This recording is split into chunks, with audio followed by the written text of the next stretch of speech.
Okay, now let's talk about something a little bit more personal because I have moved 5 times. Oh, Veronika, you don't speak Spanish. Oh, Veronika, you don't understand anything. So paying $16,000 is insane. Hello guys and welcome back to my YouTube channel. This video is going to be very special to me and I really hope this video will bring a lot of value to you guys. I want to talk about moving to a different country because I have moved 5 times. First I moved from Moscow to New York, then from New York to Kiev, then from Kiev to Istanbul, then from Istanbul back to Moscow, and then from Moscow to Mexico City. I will try to be as transparent as possible. I will share my whole experience. I will share all the problems I had to deal with and the things I did to overcome those problems. So let's begin with the first one. Okay, so the first problem I had to deal with is feeling dumb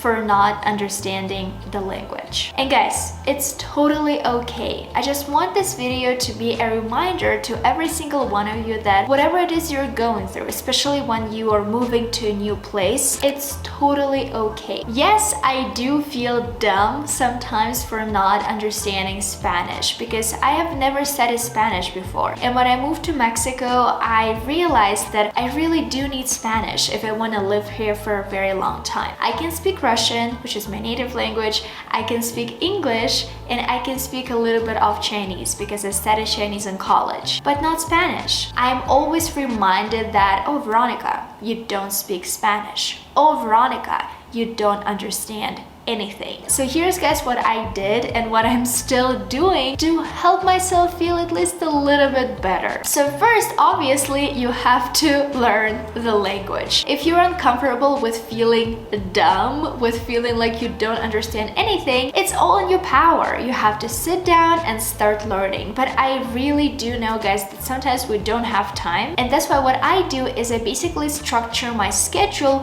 based on my Spanish classes. So here's the week, from Monday to Sunday, and I will be doing Spanish, for example, on Saturday at 2 p.m. And I just block this time out. So this time, I am sure I will be studying Spanish. And this is something that I think is helping me a lot to stay consistent while learning Spanish. The second thing you can do is, for example, you can ask your friends who speak this language, especially if this is their native language, to help you. Because when you're meeting up with those friends, you can always ask them, oh, how do you say a tree in this language? Or, oh, how do you say a car in this language? And this is a very good way to learn. And also, guys, I think one thing that a lot of people really struggle with is using Google Translate. I know it will make you feel even dumber sometimes when you don't know how to say something and you have to be like, okay, Google, how do you say this? In reality, this is the only way out sometimes. The only way to establish communication, to understand someone, is by using Google Translate. And what is even better is that you have all your search history and you can go back home when you're studying the language,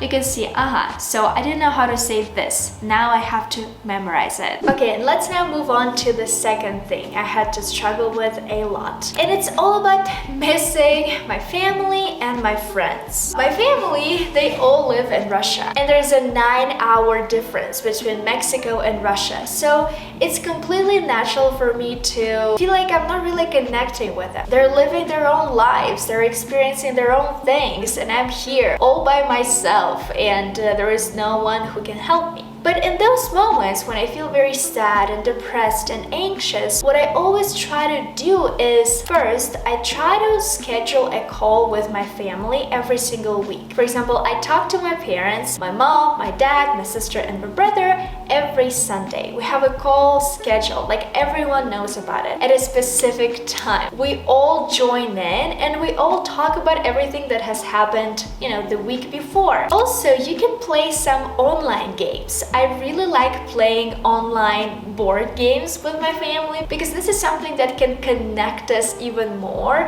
when we don't really have any exciting news to share with everyone. We could just play a game. But guys, I do understand that like real person-to-person communication and like physical contact, when you get to hug your family members, when you get to be close to them, it's hard to replace. I really understand it, and I really support you here. So if it's possible, you can obviously go to your home country, visit your family, or you can invite them here. Unfortunately for me, it's not really possible because one plane ticket from Russia to Mexico right now costs around $4,000. Yep. Just for one person, there and back. And I have my mom, my dad, my sister, and my brother. So paying $16,000 is insane. It is insane, and obviously it's making me very sad and anxious and depressed sometimes. And obviously have your calls, like talk to your family for an hour or 2 hours if you feel like it. It's totally fine because connecting with the people we love is super important. The next thing I really had to struggle with is questioning my decision to move here. And it was especially true when I first moved to Mexico City. It was like March, and in Russia it was like still super cold, but here it was really sunny, so obviously that was making me really happy. But I was very lonely. I was completely alone. I didn't know anyone, and I was constantly asking myself, Veronika, was this the right choice? And this question of whether or not it's the right choice was really hurting me. And guys, here what I did is creating a list of pros of living in Mexico City versus pros of living in Russia, and then another list of cons of living in Mexico City versus cons of living in Russia. And I realized, yeah, my decision to move to Mexico City was the right one because I feel like there are a lot more pros to me, and the cons, of course, they exist. No country is perfect, and in every single country you will encounter some problems and challenges. You will feel lonely, you will feel like giving up and moving to your home country, but there are always things that make you realize that yes, I think it is the right choice. Maybe in a couple of years I will change my mind, maybe in a couple of months I'll change my mind, but for now, where I am at right now and what my values are right now, I feel like I'm doing the right thing. Okay, now let's talk about something a little bit more personal. It's about having to learn how to be alone. When you move to a new country, especially when you're moving completely alone by yourself, there are gonna be so many moments, especially at the very beginning, when you feel like I don't belong here. When you feel like, why am I here? Like, I'm so lonely, I'm so alone. And even right now, I sometimes feel sad and lonely when I'm here in my apartment all by myself. But then what I do is I say, okay, Veronika, stop thinking about that and start thinking about all the amazing things and all the amazing people you're meeting almost every single day here. So when I first moved here, guys, I couldn't even spend one day by myself. It was just so difficult for me. So what I did is I always went to coffee shops. Every single day I would go to a coffee shop and work there. And just like being surrounded by people who were obviously total strangers to me really helped. You know, this like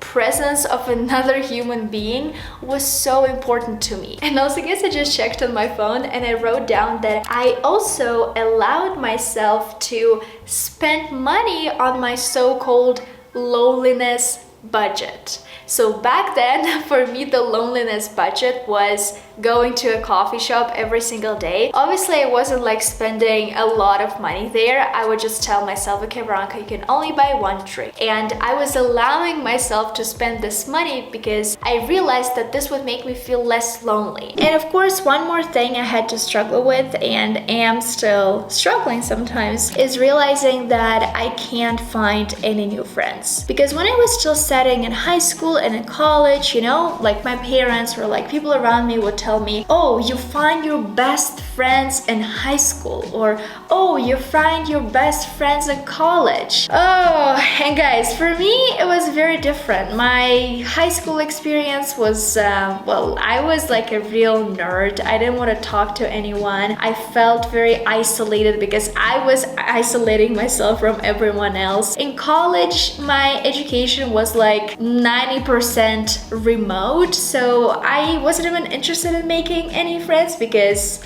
it wasn't even worth it. I'm out of college, I'm out of high school, and I'm like, so am I doomed? Will I never find best friends ever? So what you can do here is, again, you can go to all of those like language exchange events. You can also go to speed dating events because they are pretty fun too. Basically, the concept is you're going there to find a date, but I think a lot of people go there to just talk to other people and have fun. So don't consider it something like super like romantic or formal. You're just going there to have fun and meet new people. The second thing you can do is you can go to different Facebook groups, for example, foreigners in your city or expats in your city, and this way you can also find new events. And if you're active on social media, you can also talk about you moving on your social media, because this way, actually guys, I have met at least 2 people this way, like in person here in Mexico City. So yeah guys, I think it's gonna be it for this video. Honestly, this video is very personal for me because I have shared everything I have to struggle with, and I really hope that this video will help you if you're planning to move or if you have just moved. You're not alone. Believe me, you're not alone, and you have all the power to help yourself. Thank you guys so much for watching this video. If you liked it, make sure to give it a thumbs up and subscribe to my channel, and I'll see you guys in my next videos. Bye!